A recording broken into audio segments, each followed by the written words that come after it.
Did you know that one of the most beloved songs in movie history was almost cut from the film entirely? The producer wanted to throw it away. The director almost let him. And yet, that song became the heart of everything. Welcome to the story behind Breakfast at Tiffany's. Let's dive in and discover 20 weird and amazing facts about Breakfast at Tiffany's. Number 20. The cat had no name. And that was the whole point.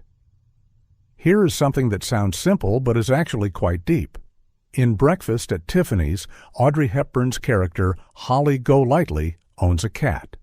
But she never gives the cat a name. She just calls him Cat. And when people first heard that, some of them thought it was a mistake. Maybe the writers forgot. Maybe someone on set dropped the ball. But no, it was completely on purpose. And once you understand why, the whole movie changes. Holly Golightly is a woman who does not want to belong anywhere. She does not want roots. She does not want to be tied down to a place, a person, or even a pet. Giving the cat a name would mean commitment. It would mean she cared. And Holly spent most of the movie pretending she did not care about anything. The cat was a mirror of her soul, free, unnamed, wandering. The cat's real name, the one used on set, was Orangey, and Orangey was actually a very famous animal actor in Hollywood at the time. He had already won a Patsy Award, which is like the animal version of an Oscar. So this was no ordinary cat. Orangey had starred in other films and had a real reputation. But on screen, he became nameless. He became a symbol. There is also something funny about Orangey behind the scenes. He was reportedly one of the most difficult animal actors anyone had ever worked with. Trainers struggled to get him to behave. He scratched people. He wandered off. He refused to cooperate during takes. One crew member reportedly called him the world's meanest cat. And yet, every time the camera rolled, Orangey delivered. He looked perfect. He looked like he belonged in Holly's arms, staring out at the city with tired, knowing eyes. What looked effortless on screen was a daily battle behind the camera. Number 19. Audrey Hepburn was not the first choice. This one might surprise you. When Truman Capote wrote the original novella that inspired the film, he had a very specific actress in mind for Holly Golightly. And it was not Audrey Hepburn, not even close. Capote wanted Marilyn Monroe. He was certain about it. In his mind, Marilyn was Holly, wild, funny, a little broken, and magnetic in a way that made people stare. Capote fought for Marilyn. He believed she could bring something raw and unpredictable to the role, and Marilyn was actually interested. She read the material. She talked with her acting coach, the famous Lee Strasberg, about the part. For a moment, it seemed like it might actually happen. Imagine that world, Marilyn Monroe as Holly Golightly, singing Moon River, standing outside Tiffany's in that black dress. But it did not happen. Lee Strasberg advised Marilyn against taking the role. He felt it was not right for her, and Marilyn trusted him completely. So she walked away. Paramount Pictures then turned to Audrey Hepburn, who accepted the role and made it entirely her own. Capote was devastated. He never fully accepted Audrey in the part. Even after the film became a massive success, even after audiences fell in love with Audrey's Holly, Capote insisted that Marilyn would have been better. He said Audrey was too goody-goody. He felt the wild, messy spirit of Holly had been softened too much. But history had other plans. Audrey's performance became one of the most iconic in cinema. And yet, in a quiet corner of film history, there is a ghost, the version of this movie that never existed, with Marilyn Monroe at its center. What could have been became something entirely different, and the world never forgot either version. Number 18. That black dress almost did not exist. When most people think of Breakfast at Tiffany's, the first image that appears in their mind is Audrey Hepburn in that long black dress. It is sleeveless. It is elegant. It is simple and perfect all at once. That dress has been copied thousands of times. It has been called one of the most iconic costumes in the history of fashion. But here is the thing. The decision to use that dress was not as smooth or obvious as you might think. The costume was designed by Hubert de Givenchy, a French fashion designer who had already worked with Audrey before. Audrey trusted Givenchy deeply. She felt safe in his clothes. She felt like herself. But the studio did not automatically hand the costume design to Givenchy. There were conversations, debates, and back-and-forth decisions before everything was settled. Givenchy designed the dress specifically for Audrey's body and for the character of Holly. He wanted something that felt timeless, something that did not belong to one decade, but could live in any era. He chose black because black was bold, black was strong. Black said, "Look at me," without trying too hard. The dress had a long slit, a simple neckline, and no extra decoration. Nothing flashy, nothing overdone. And that restraint was exactly what made it unforgettable. When Audrey wore it in the opening scene, standing on an empty New York street at dawn, eating a pastry and staring at a jewelry store window, the whole world stopped breathing. That dress later sold at auction for over $900,000, a single piece of fabric that became a symbol of an entire era. Simple on the outside, a masterpiece on the inside. Number 17. Moon River. Almost got cut. Here we are, the moment that almost broke everything. This is the story of the song. Moon River was written by Henry Mancini and Johnny Mercer. Mancini composed the music and Mercer wrote the lyrics. They created it specifically for Audrey Hepburn's voice, soft, a little rough around the edges, deeply human. Not a trained singer's voice, a real person's voice. The scene in the film is quiet and beautiful.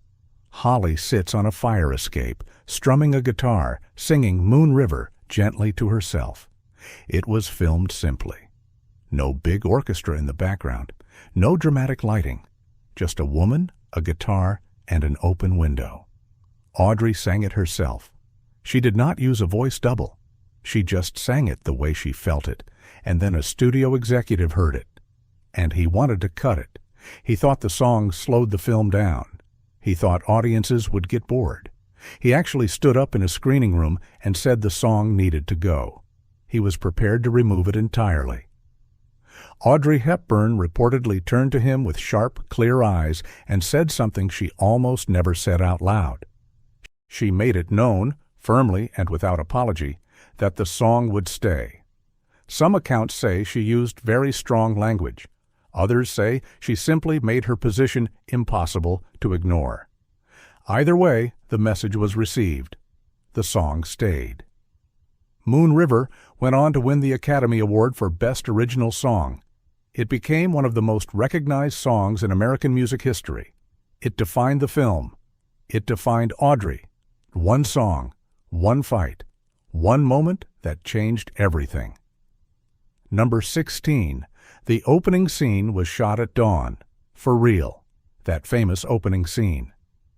Audrey Hepburn steps out of a yellow taxi on an empty New York street. She walks slowly toward Tiffany and Company. She sips coffee.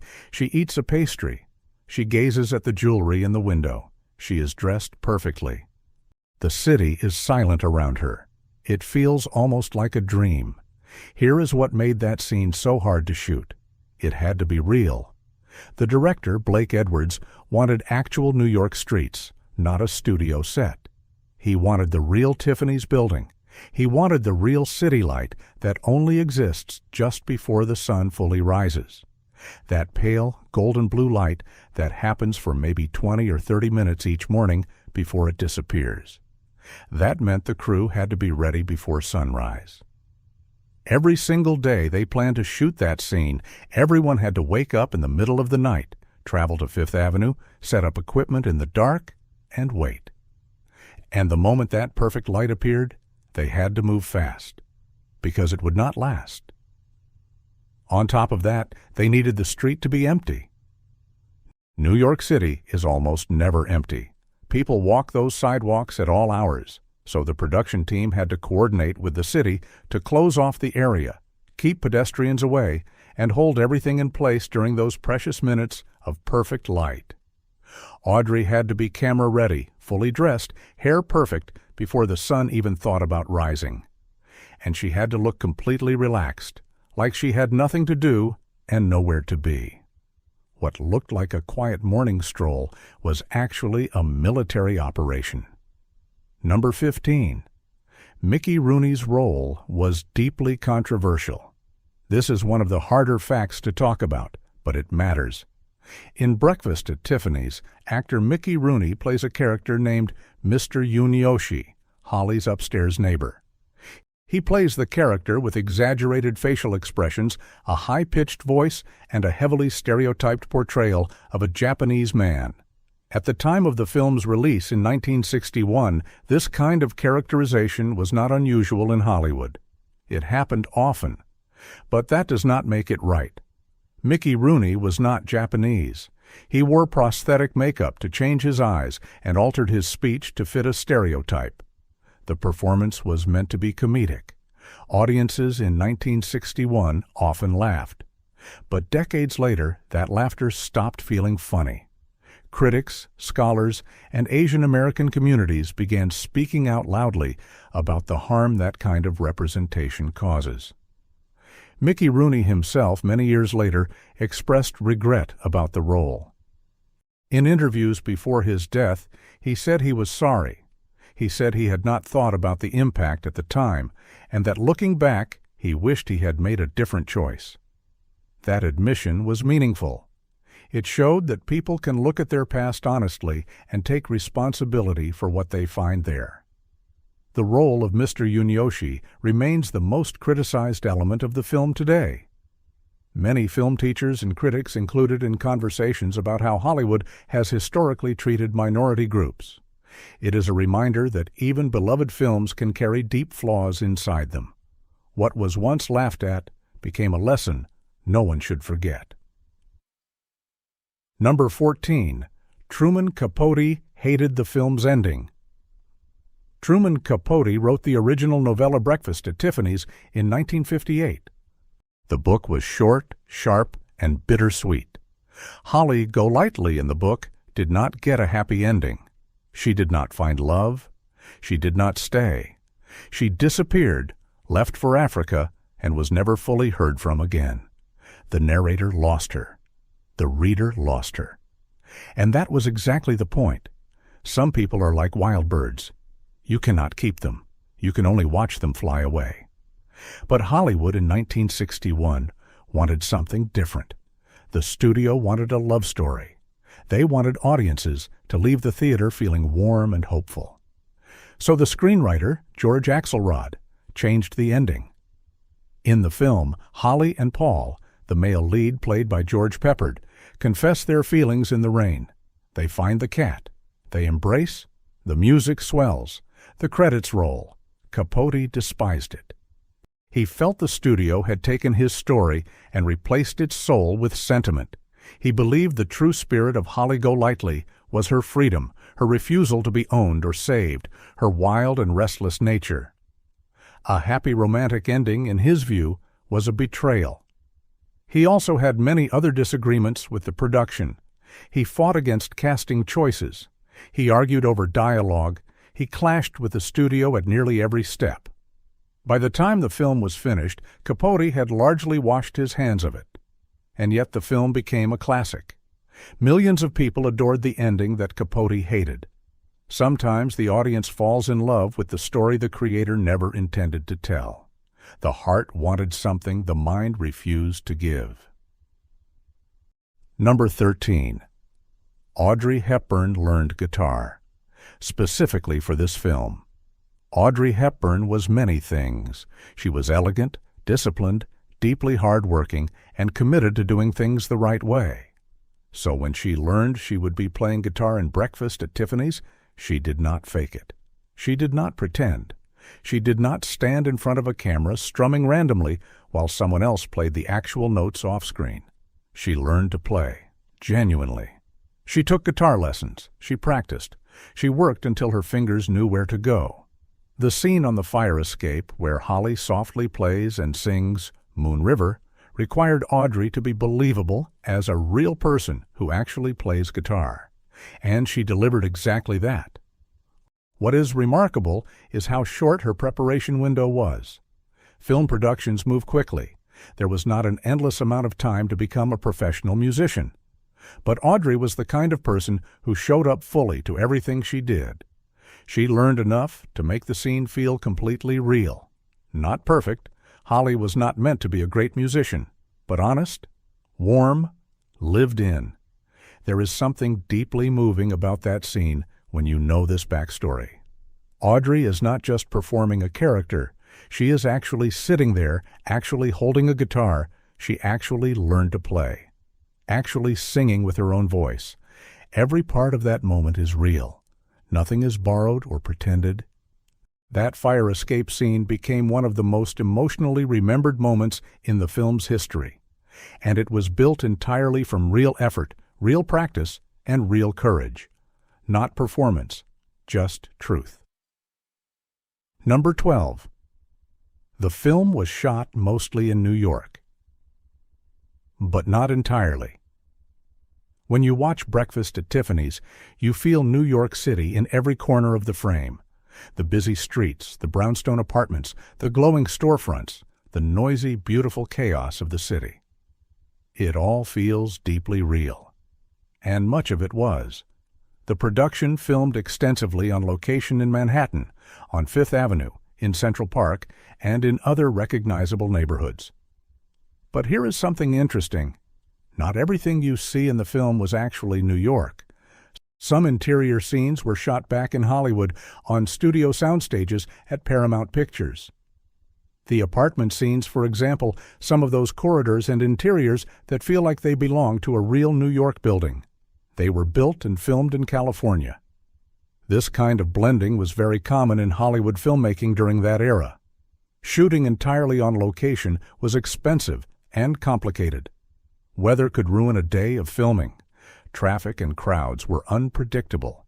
Studio sets gave directors more control, so production teams would film the outdoor, street-level moments in the real city and recreate the indoor spaces back on the lot. What makes Breakfast at Tiffany's special is how seamless that blending feels. Most viewers never notice where New York ends and Hollywood begins. The visual design, the lighting, and the performances all create one consistent world. The city feels whole, even when it is stitched together from two different coasts. Director Blake Edwards and his team understood that feeling a place matters more than being physically inside it. They built the emotion of New York and trusted the audience to believe. Two places became one world, and the audience never noticed. Number 11. George Peppard was not happy on set. The male lead of Breakfast at Tiffany's was played by George Peppard, who portrayed Paul Verjack, a struggling writer kept financially comfortable by a wealthy older woman. Peppard was a talented actor who later became very well known for his role in the television series The A-Team. But during the making of this film, things were not easy for him. By many accounts, Peppard was frustrated during production. Part of his frustration came from the simple reality of what the film was. Breakfast at Tiffany's was clearly Audrey Hepburn's movie. Everything revolved around her. The story followed her character. The camera loved her. The publicity centered on her. Peppard was skilled and professional, but he was sharing the screen with one of the most magnetic screen presences in cinema history. There were also reported tensions on set between Peppard and director Blake Edwards. The two did not always see eye to eye on how scenes should be played. Peppard had strong ideas about his character and his performance, and those ideas did not always align with what the director wanted. Creative disagreements happen on almost every film set. But when the disagreements involve the lead actor and the director, they can create a difficult working environment for everyone. Looking back at Hepburn's performance, it is quietly strong and grounded. He holds his own. He brings real warmth to Paul Varjak. But he was never the center of gravity. That center always belonged to Audrey. Sometimes the most professional thing an actor can do is stand beside the light without trying to block it. Number 10. The party scene was total organized chaos. One of the most memorable scenes in Breakfast at Tiffany's is the wild, crowded apartment party that Holly throws. The room fills with people from every corner of society, artists, socialites, drifters, and dreamers, all packed together in a small New York apartment, laughing and talking over each other. It feels lively and real, almost dangerously cramped. Getting that scene on film was an enormous challenge. Director Blake Edwards wanted genuine energy. He did not want actors standing around pretending to have fun while hitting precise marks on the floor. He wanted noise, overlapping conversations, real movement, the kind of barely controlled mess that actual parties produce. To create that feeling, the production brought in an unusually large number of extras, background actors who filled the apartment to bursting. They were given general directions but encouraged to talk, move, and interact naturally. The result was something close to a real party happening inside a movie. The scene required many takes because coordinating that many people in a confined space is genuinely difficult. Sound had to be managed carefully. The camera had to find Audrey and George Hepburn within the crowd without losing the sense of chaos around them. Lighting a room packed with moving bodies while keeping the main actors clearly visible is a technical puzzle that the crew had to solve in real time. And yet when you watch the scene, none of that effort shows. It just looks like a great party, loud, ridiculous, and completely alive. That is what great filmmaking does. It hides all the hard work inside the joy. Number 9. Audrey Hepburn had deep personal connections to the story's themes. Holly Golightly is a woman running from her past. She changed her name. She invented a new identity. She left everything behind and tried to build herself from scratch in a new city. She was searching for safety and belonging, even while pretending she did not need either of those things. Audrey Hepburn understood this from the inside. During World War II, Audrey lived through the German occupation of the Netherlands as a child. She experienced hunger, fear, and profound loss during those years. Her childhood was interrupted by war in ways that left deep marks on her heart. She lost people. She watched the world break apart and had to find ways to keep going. When Audrey grew up and became an actress, she carried those experiences with her quietly. She rarely spoke about them in detail, but people who worked with her often noticed a depth behind her eyes that went beyond mere performance. She knew what it felt like to be displaced. She knew what it meant to build a life from the rubble of a lost one. Holly Golightly, in many ways, reflected something Audrey recognized in herself: the will to survive, the habit of keeping parts of yourself hidden, the longing for a home you were not sure you deserved. When Audrey played Holly, she was not simply acting out a character. She was reaching into something real and personal. The performance felt so alive because the actress was not pretending. She was remembering. That was not Holly's pain on screen. It was also Audrey's. Number 8. The Tiffany store was closed for filming. Here is a detail that sounds small but required an enormous amount of planning. The opening scene features Audrey Hepburn standing in front of the real Tiffany & Company jewelry store on Fifth Avenue in New York City. Not a replica, not a studio recreation. The actual store. And to film that scene with an empty sidewalk and proper control over the environment, the production had to coordinate with the store directly. Tiffany's agreed to participate, but filming in front of, and at times inside, one of the most famous jewelry stores in the world meant unusual arrangements. Security was tight. The store's image and reputation had to be carefully protected. No item could be at risk. Every detail of the filming arrangement had to be approved. For the brief interior moments connected to the store's window displays, the crew worked during hours when the store was not open to the public. Everything had to be set up, filmed, and cleared away without disturbing the store's normal operations or damaging any merchandise. The store's management understood what the film could mean for their brand. And indeed, the association between Tiffany's and this film became one of the most powerful pieces of unintentional, or perhaps very intentional, product placement in movie history. After the film's release, Tiffany and Company became even more deeply embedded in American popular culture as a symbol of beauty, elegance, and quiet dreams. A jewelry store became a symbol of longing, and a movie made it timeless. Number 7. Henry Mancini created an entirely new sound for this film. Henry Mancini was already a respected composer when he was hired to score Breakfast at Tiffany's.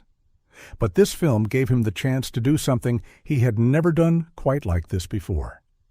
He needed to create music that matched a completely unique mood, something playful but melancholy, sophisticated but approachable, modern but timeless. Mancini spent serious time thinking about Holly Golightly as a character before he wrote a single note. He wanted the music to reflect her contradictions. She was funny and sad at the same time. She was free and trapped at the same time. She moved through high society like she belonged there, but inside she was still a girl from a small town in Texas trying to figure out who she was. The result was a score that used jazz influences, light orchestration, and melodic themes that felt like they were floating just above the ground. Never too heavy, never too light.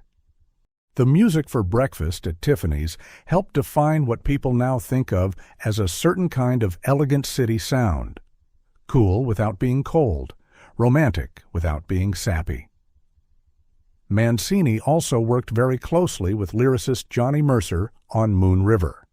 They went through multiple drafts of the lyrics before landing on the version in the film. The famous line, "My Huckleberry Friend," which describes a childhood companion, a simpler time, a lost world, almost did not make it into the final version. Some people in the room did not understand it. Mancini and Mercer fought to keep it. Unusual words, a perfect feeling. Music that outlived everyone who made it. Number 6. Blake Edwards. Almost did not direct the film. Blake Edwards went on to become one of Hollywood's most celebrated comedy directors. He made the Pink Panther films. He directed Victor/Victoria. He had a long and impressive career, but when Breakfast at Tiffany's was being developed, his attachment to the project was not guaranteed. There were discussions at Paramount Pictures about who should direct. Edwards was considered, but so were others. The studio wanted to make sure the tone of the film was handled correctly. Breakfast at Tiffany's was not a pure comedy and not a pure drama.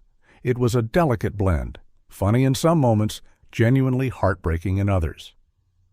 Finding a director who could hold that balance without tipping too far in either direction was the key challenge. Edwards won the job, and he approached it with remarkable care. He understood that the film's greatest risk was sentimentality, going too sweet, too safe, too simple.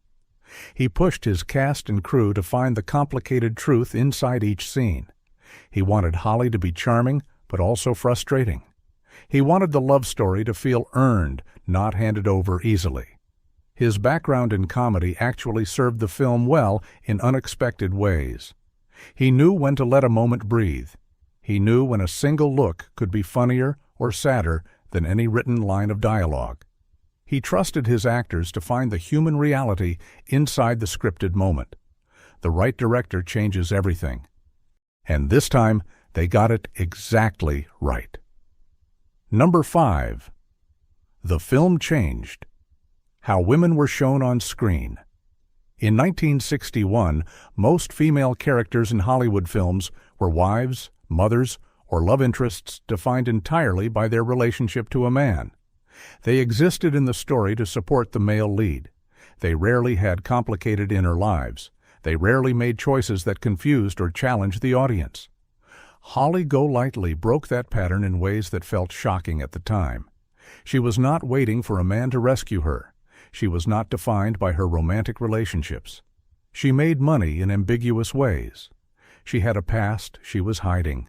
She had desires and fears and a whole complicated self that existed independently of any man in her life. Audiences in 1961 had not seen many characters quite like her. She was not a villain.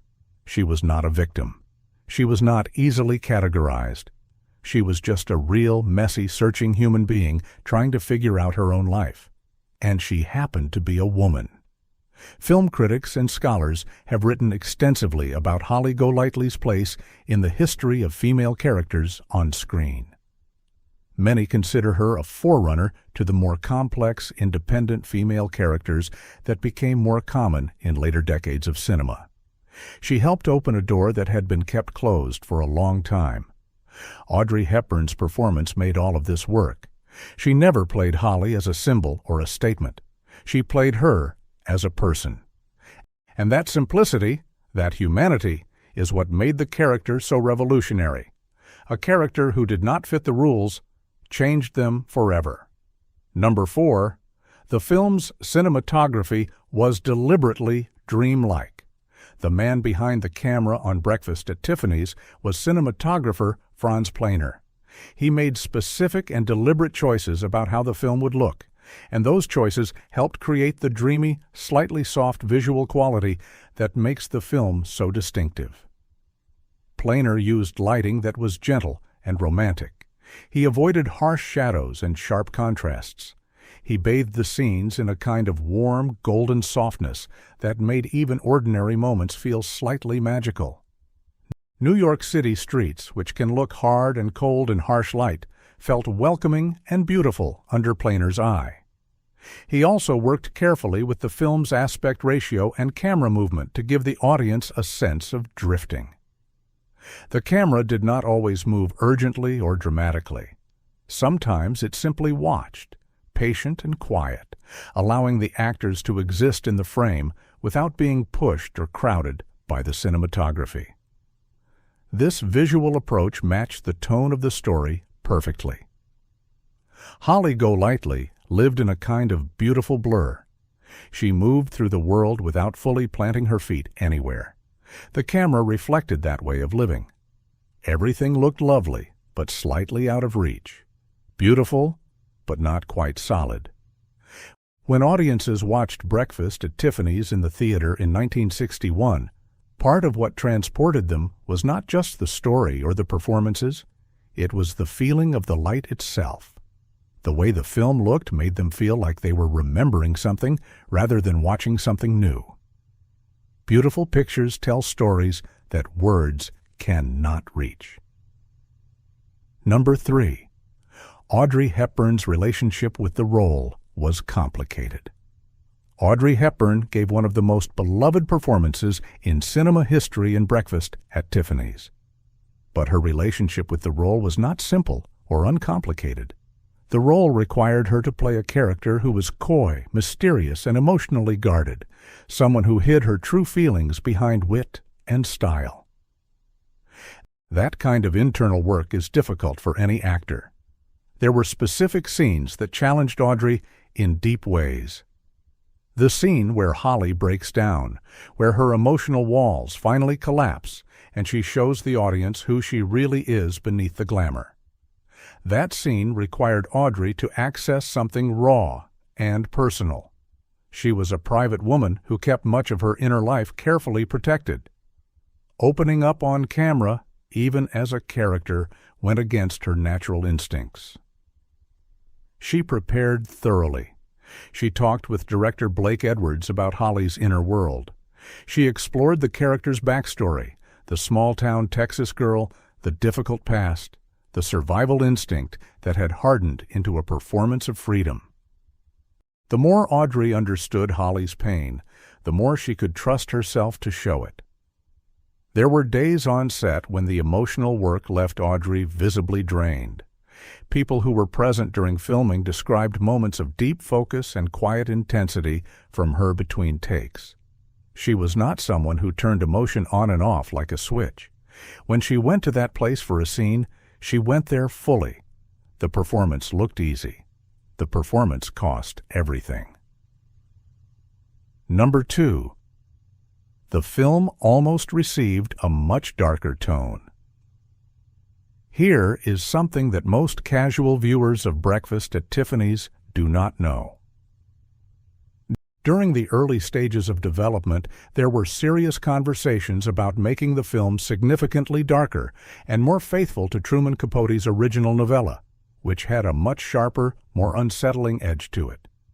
Capote's Holly Golightly was more explicitly connected to morally ambiguous activities. Her lifestyle and survival methods were described in ways that were quite frank for the time.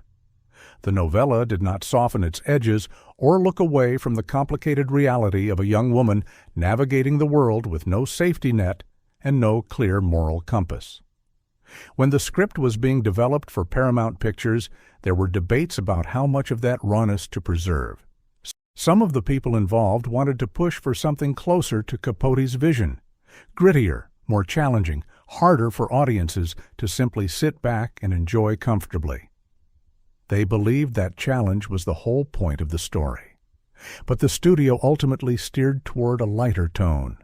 The decisions were made one by one. Soften this scene, change this detail, pull back from that edge, until the film that emerged was warmer and more romantic than the book had ever intended to be. The result was a film that became beloved by enormous audiences around the world. It made people feel good. It made them fall in love with Holly Golightly in a way that perhaps the novel's more complicated version would not have allowed. Was the lighter version a compromise? Yes. Was it also a miracle? Also yes. The softer story touched the hardest hearts. Number 1. Audrey Hepburn. Almost turned the role down Here We Are. The number 1 fact.